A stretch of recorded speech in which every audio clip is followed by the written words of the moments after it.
pardon, de ma montée, donc je représente la société Veolia Solutions Connectées, qui est une filiale, qui est la filiale pour l'Internet des objets, pour le compte de Veolia, dans un premier temps, mais pas seulement pour le coup.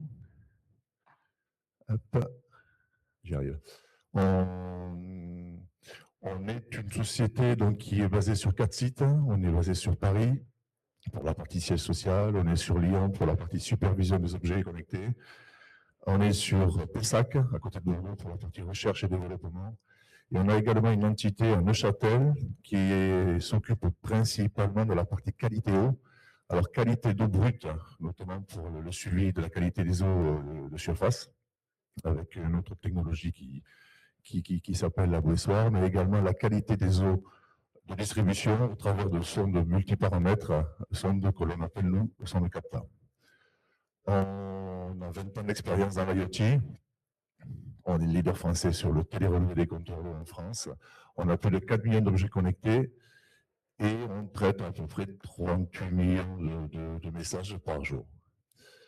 Notre métier, notre engagement, notre domaine d'intervention naturelle est plutôt le domaine de l'eau, où on a potentiellement 2 clients principaux, enfin un client principal, pardon, c'est un service de l'eau que l'on traite de 2 façons différentes, soit via des délégations de services publics, en accompagnant notre grand frère, donc Veolia, sur la partie télérelevée. Donc, on s'occupe dans ce cas-là de la partie connectivité, de la donnée, de l'information et de la mise à disposition de la donnée via notre portail BIAPS.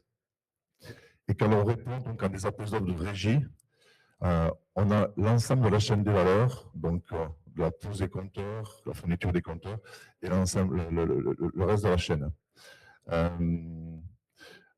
Pour ce qui est de la partie connectivité, d'une façon générale, on essaie de privilégier plutôt, effectivement, le LoRaWAN, mais surtout les réseaux existants.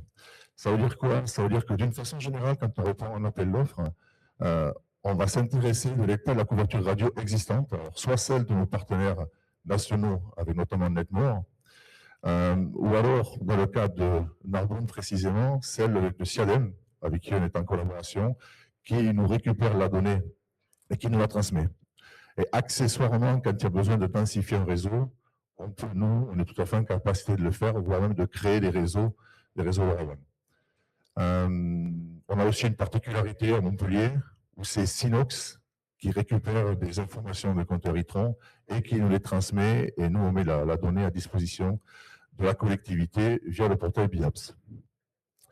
Bon, ceci étant dit, aujourd'hui, je vais être plus dans la continuité de ce qui a été dit ce matin dans la table ronde et de ce qui a été évoqué par Sylvain Dupuis, mon collègue de chez Suez, plutôt sur la partie détection de fuite.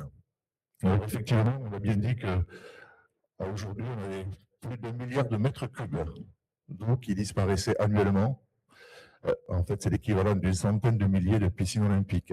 Alors, ce chiffre n'est pas une fatalité technique, c'est une problématique de visibilité. On a du mal à réparer ce que l'on ne voit pas.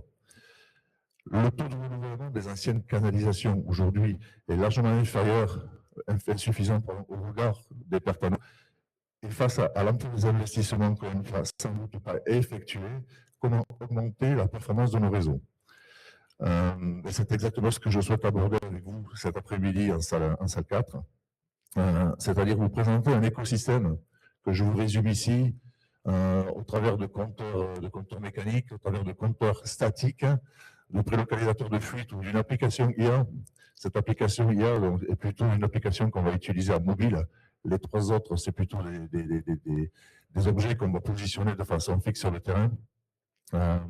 Alors, cette technologie existe déjà, elles sont déployées, elles fonctionnent et elles transforment manifestement aujourd'hui le quotidien des exploitants qui l'utilisent. Donc aussi, je vous invite à me rejoindre en salle 4 à partir de midi pour une présentation plus complète sur la détection de fuite. Je vous remercie. Merci à toi Benoît, merci beaucoup.